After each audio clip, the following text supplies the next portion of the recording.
In Newcastle, a cut of 30% will mean £55 million over them 4 years.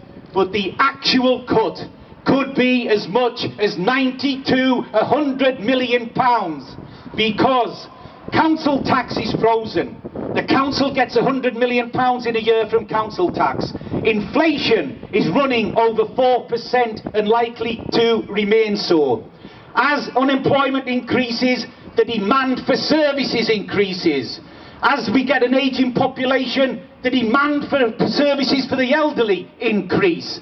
There are also other cost pressures from rising pension costs and other increased costs. The reality is that the council will probably face almost double the cut that the government cut in spending is going to actually lead to. And what does that mean?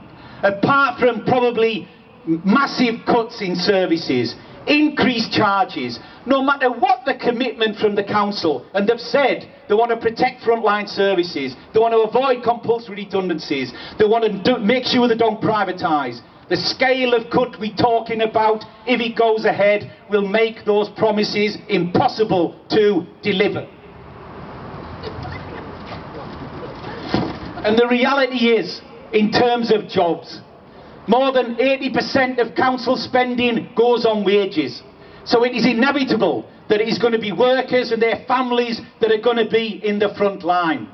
We can expect probably 1,000, maybe 2,000 jobs alone in this council under threat over that period of time. And let's look behind the figures. We sent an email out to our members saying, how many people have family that work for the council other than themselves or in the public sector? We got hundreds of responses. Alison Clark, admin worker, husband faced with redundancy from Durham County Council. John Booth, his wife been told that her job's likely to be deleted from Durham University. We had some families where 8 to 10 members of the close family all work in the public sector, all worrying about whether they're going to have a job tomorrow. And that is the reality of what these cuts mean. It's about services, but it's about people's well-being, it's about families, and it's about communities. And young people. Young people. We were getting emails back from people saying, one of my concerns is about my children. Andrew Price, IT manager, a daughter who's 4 years study, qualified as an environmental health officer, got a big debt, managed to get a job for 1 year, doubts that she'll have a job in the future, wondering how she's going to pay her debt. A son who chose to do an apprenticeship, coming to the end of 3 years apprenticeship with Newcastle University, thinking now he's not going to have a future. Colleagues I work with teenage children, hopeful were saving to send their children to university. Suddenly, faced with the reality of tuition fees, £7,000, £10,000, that reality is fading fast. I'm privileged in that 3 of my children went to university. One of them's gone back to do a master's now, and suddenly we are hit with £8,000 tuition fees. Let me tell you, if that was the reality for all the time the others were studying, none of my children probably would have been able to afford to go to university. We cannot allow the future of our young people to be thrown away like this government is allowing to happen.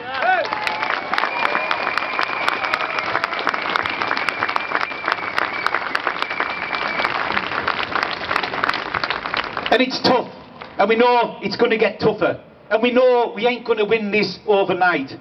But Cameron is wrong when he says we're all in it together, but actually he's right that we, public sector workers, families, communities on Tyneside, throughout the region, the working class, trade unionists, we are in this together, and he's going to regret it, because we, united, will win. We are building, as Fran said, alliances across this region, across the country. We're actually promoting an alternative economic agenda, convincing people we don't need to slash and burn. The way to get out of this recession, to reduce the deficit, is through growth, through creating jobs, creating employment.